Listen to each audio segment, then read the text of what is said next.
दोस्तों, क्या आप जैसा बनना चाहते हैं वैसा नहीं बन पा रहे, जो आप सोच रहे हैं वो नहीं कर पा रहे हैं, तो दोस्तों इस वीडियो को अंत तक ज़रूर से देखें। आप जैसा बनना चाहते हैं वैसा बनने के लिए बहुत कुछ सीखने को मिलने वाला है। आज आपके पास जो कुछ है वो इसीलिए है कि आपकी किस्मत में उतना ही लिखा है, या फिर आपकी किस्मत ही खराब है। नहीं, बल्कि इसलिए क्योंकि आप उतना ही डिजर्व करते हैं। यह प्रकृति बड़ी ही न्यायप्रिय है। यह उसे उतना ही देती है जितने का वह हकदार होता है, चाहे वह ज्ञान हो या धन। इसीलिए आपको इससे भी ज़्यादा चाहिए तो आपको उसके काबिल बनना होगा। क्या आप उस गुण के बारे में जानना चाहते हैं जो आपको उस काबिल बनाता है? तो गौतम बुद्ध की इस कहानी को अंत तक जरूर सुनिए। नमस्कार दोस्तों, आपका स्वागत है हमारे YouTube चैनल बुद्ध इंस्पिरेशन पर। कहानी अच्छी लगे तो चैनल को लाइक, शेयर एंड सब्सक्राइब जरूर करें। तो चलो शुरू करते हैं। एक बार गौतम बुद्ध को एक सभा में भाषण करना था, और जब सभा का समय हुआ तो बुद्ध वहां आए और बिना कुछ बोले ही वहां से चले गए। तकरीबन 100 से भी ज्यादा लोग उस सभा में बुद्ध का इंतजार कर रहे थे, और बुद्ध के इस तरह के व्यवहार को देखकर सभी लोग चौंक गए, लेकिन किसी ने भी बुद्ध से कोई प्रश्न नहीं किया।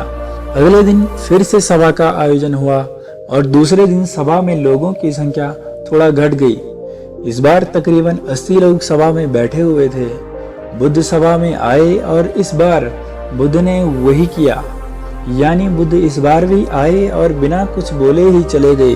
लोग दोबारा से चौंके, पर किसी ने भी बुद्ध से कोई प्रश्न नहीं किया। अगले दिन सभा का आयोजन फिर से किया गया, लेकिन इस बार सभा में लोगों की संख्या और भी घट गई। इस बार सभा में केवल 50 लोग ही आए हुए थे। बुद्ध सभा में फिर से आए और उन्होंने इधर उधर देखा और बिना कुछ बोले ही सभा से चले गए।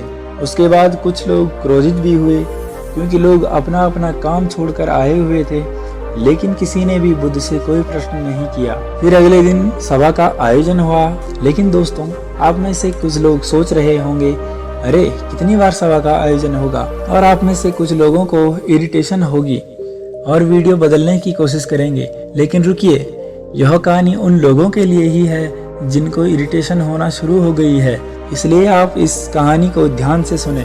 दोस्तों अगले दिन फिर से सभा का आयोजन हुआ, लेकिन इस बार सभा की संख्या और ज्यादा घट गई, यानी इस बार सभा में सिर्फ 30 ही लोग थे।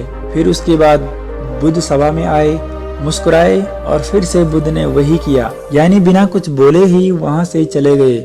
इस बार भी लोग बहुत क्रोधित हुए, और इस बार लोगों ने पीछे से कुछ कहा और बड़बड़ाए भी, लेकिन बुद्ध ने उनके किसी भी प्रश्न का उत्तर नहीं दिया। दोस्तों अगले दिन सभा का फिर से आयोजन हुआ, और इस बार लोगों की संख्या बहुत ज्यादा घट गई थी। इस बार सभा में सिर्फ 15 ही लोग आए हुए थे। इस बार भी बुद्ध सभा में आए, लेकिन इस बार बुद्ध अपना आसन ग्रहण कर लेते हैं। फिर बुद्ध बोले, और गौतम बुद्ध ने उन 15 लोगों को उपदेश दिया, और दोस्तों वे 15 लोग ही बौद्ध भिक्षु बन गए, और आगे चलकर उन 15 लोगों ने ही बुद्ध के ज्ञान को अलग अलग दिशाओं में फैला दिया। फिर एक दिन किसी ने बुद्ध से पूछा कि आप इतने दिनों तक बिना कुछ बोले ही सभा से क्यों चले जाते थे? फिर बुद्ध कहते हैं, मैं उन लोगों को खोज रहा था जो लायक हैं, यानी कि पहले दिन 100 से भी ज्यादा लोग आए हुए थे, उसमें से ज्यादातर लोग सिर्फ आए हुए थे, उन्हें मेरे उपदेश से कोई मतलब नहीं था, वे बस आ गए थे। उसमें से ज्यादातर लोग सिर्फ देखने और सुनने आए हुए थे कि सभा में क्या होता है। वे मेरे काम के लोग नहीं थे, क्योंकि वे लोग मेरे ज्ञान को औरों तक नहीं पहुंचा सकते थे। मुझे तो उन लोगों की खोज थी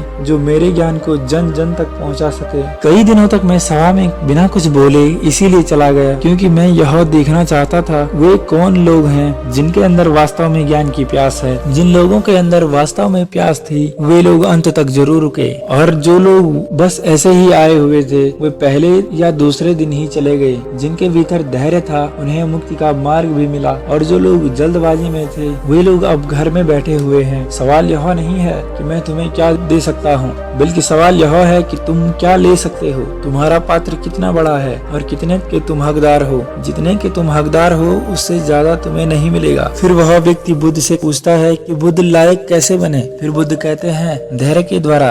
जिस व्यक्ति के अंदर धैर्य है वह अपने जीवन में बहुत कुछ पा सकता है। सभा में जितने भी लोग आए हुए थे और उसमें से अंत तक वही लोग ठाकुर के जिनके अंदर धैर्य था। चाहे तुम्हारे जीवन में तुम्हारा लक्ष्य जो कुछ भी हो, लेकिन तुम बिना धैर्य के सफलता के चरम तक नहीं पहुंच सकते हो। फिर वह व्यक्ति बुद्ध से पूछता है, कोई व्यक्ति अपने अंदर की धैर्य को कैसे बढ़ाए? बुद्ध कहते हैं, निरंतर अभ्यास के द्वारा हम अपने भीतर के धैर्य को बढ़ा सकते हैं। जैसे कोई व्यक्ति जब ध्यान करना शुरू कर देता है तो उसका मन उसके सामने कई सारी अड़चने लाता है, लेकिन उसका धैर्य उसे एक दिन उसके लक्ष्य तक जरूर पहुंचाता है। फिर वह व्यक्ति बुद्ध से कहता है कि अब मैं समझ गया, यानी मुझे धैर्य के साथ निरंतर अभ्यास की जरूरत है। दोस्तों, अब आपको भी समझ आ गया होगा कि आपके पास वो क्यों नहीं है जो आप पाना चाहते हैं, क्योंकि आप उसके लायक नहीं है। और लायक आप तभी बनेंगे जब आप धैर्य के साथ निरंतर अभ्यास करते रहेंगे, तभी आप भविष्य में जो बनना चाहते हैं वो हासिल कर पाओगे। नमः बुद्धाय।